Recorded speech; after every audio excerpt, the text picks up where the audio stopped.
Hai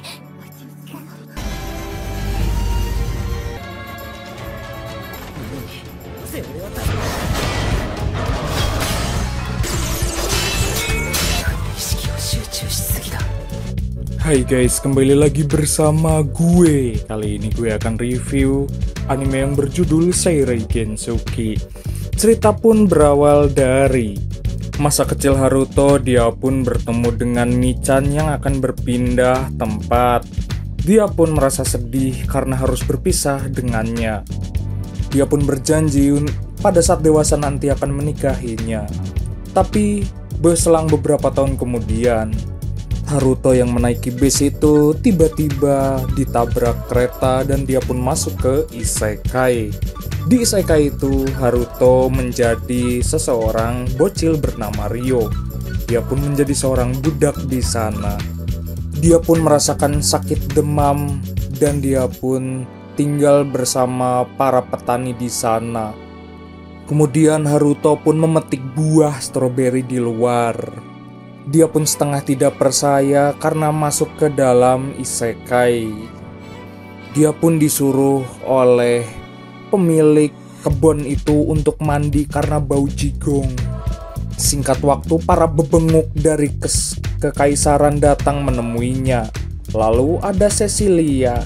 Dia pun mengobrol dengannya dan memintanya untuk mengetahui seseorang teman yang diculik oleh para bandit. Meskipun bau jigong, dia pun mendekatinya, tapi dijelaskan oleh Ryo kalau dia tidak menemui seseorang yang dimaksud.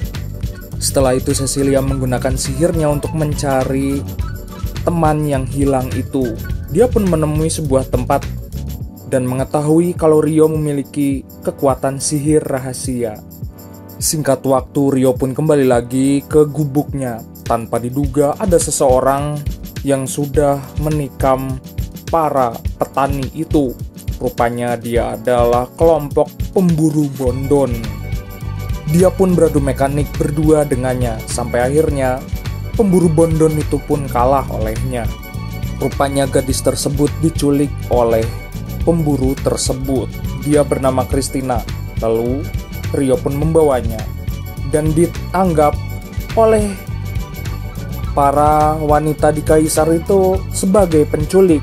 Dia pun ditangkap dan masuk penjara. Ryo pun disiksa, tapi beberapa saat kemudian Christina pun bangun dan mengatakan kalau Ryo sudah menyelamatkannya.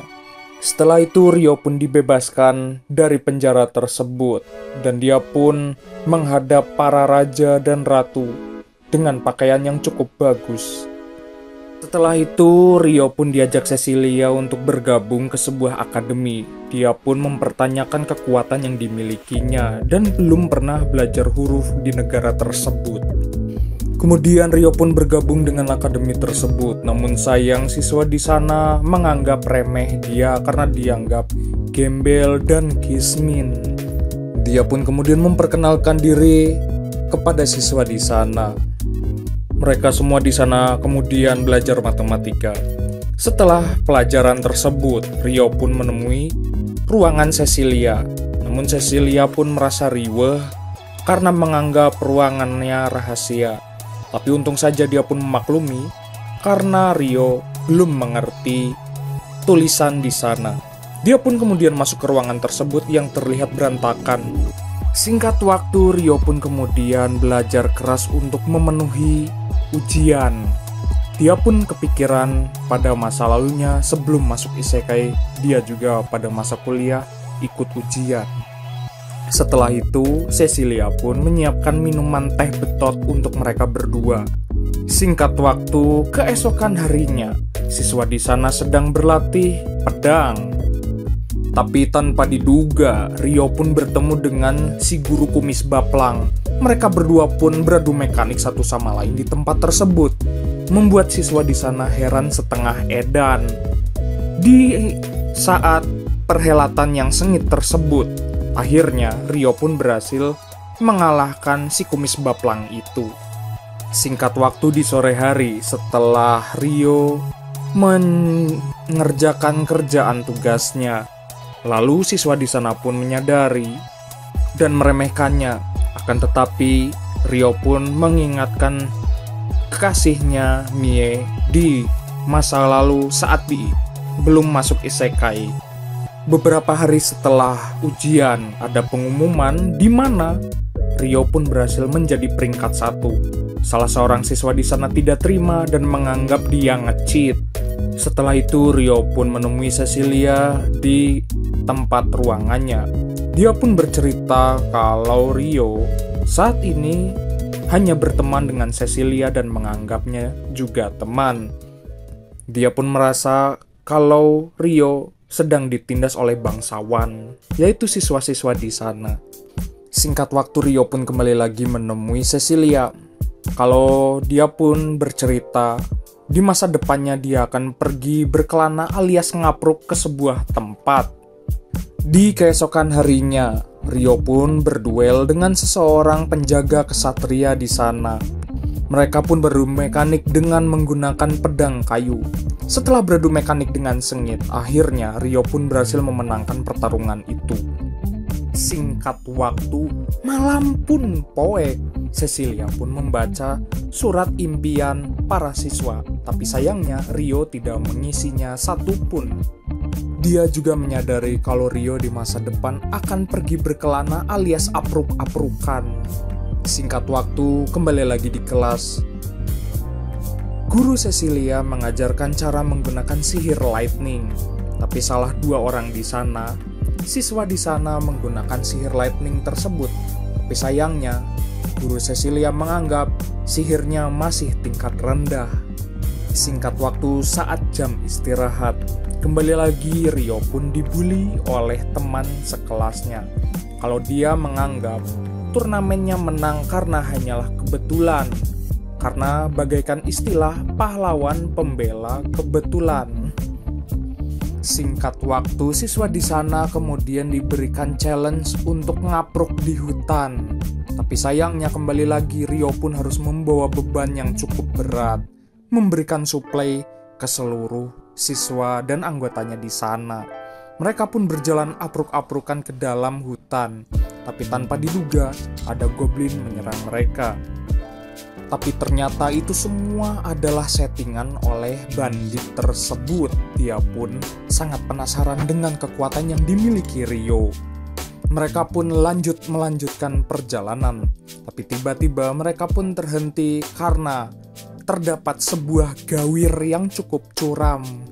Mereka pun kemudian bertemu dengan monster wedus gembel. Hal itu membuat Flora mubui. Dan untungnya, dia pun ditolong oleh Ryo, yang sayangnya dia pun harus tigoleprak dan mubui dari tempat tersebut. Salah seorang di sana menuduh kalau Ryo adalah seorang pengecut, maka dari itu dia pun pergi kabur saat mereka melawan wedus gembel itu. Mereka pun kemudian memutuskan untuk meninggalkan Ryo. Tapi tiba-tiba monster wedus itu berencana akan mengalahkan Flora. Tapi tiba-tiba datanglah Ryo dan mereka pun beradu mekanik di tempat tersebut. Sampai akhirnya Ryo pun berhasil mengalahkan monster wedus gembel tersebut. Ryo pun kemudian lari abret-abretan entah kemana. Setelah itu, Ryo pun kemudian menunjukkan batang hidungnya kepada Guru Cecilia. Dia pun menggunakan jubah. Dan kemudian setelah itu dia pun memutuskan untuk pergi berkelana alias ngapruk. Setelah lari abret-abretan, Ryo pun akhirnya menemukan sebuah kota. Rupanya negara tersebut adalah negara kerajaan Galarj. Sesampainya di sana dia pun menemukan poster orang buronan. Setelah itu dia pun masuk ke tempat tersebut dan menemukan kedai warung ramen. Dia pun heran pertama kali ke tempat tersebut ada yang menjual ramen. Maka dari itu dia pun memesannya karena perutnya sudah lapar. Setelah itu dia pun pergi ke serikat petualang yang ditunjukkan oleh pedagang di sana. Kemudian di tempat tersebut rupanya adalah sebuah hotel. Dia pun diarahkan oleh penjaga dan pelayan di sana. Dia pun langsung masuk ke tempat kamar yang dituju. Di kamar itu, kemudian Lee Sotae, nama pelayan dari kerajaan di sana, dia pun menyiapkan perlengkapan untuk petualang tersebut dengan membawa ransel yang cukup berat. Setelah itu, Ryo pun mencoba teh buatan miliknya yang rupanya dibuat dari kebun teh berkualitas. Singkat waktu, Ryo pun kemudian berangkat berpetualang.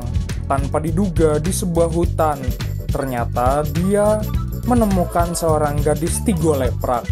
Saat berencana menyelamatkannya, rupanya itu hanyalah tipu dayanya semata. Hampir saja Ryo menjadi korban adu mekanik si gadis tersebut.